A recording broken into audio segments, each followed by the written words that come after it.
Berita selanjutnya datang dari rumah buruh di Pringsewu, Lampung, ludes terbakar.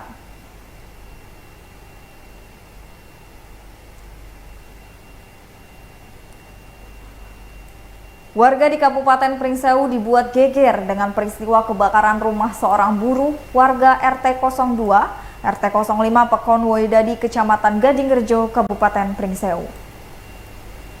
Tidak ada korban jiwa dalam kebakaran ini, namun mengakibatkan kerugian material hingga 150 juta. Kapolsek Gadingrejo Ibtu Aye Tobing mengungkapkan, rumah yang ludes terbakar itu milik Ferry Aprianto, 29 tahun. Atas peristiwa kebakaran ini, pihaknya langsung menuju ke lokasi kejadian.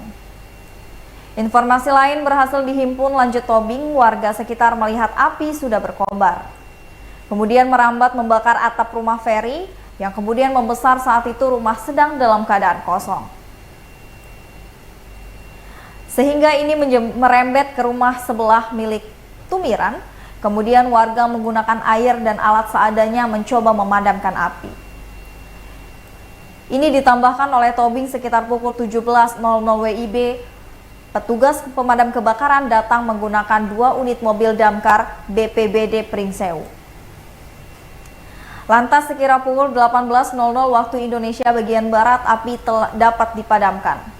Peristiwa kebakaran yang membuat gempar warga Pekon Woidadi, Kecamatan Gadingrejo, diduga diakibatkan oleh korsleting listrik.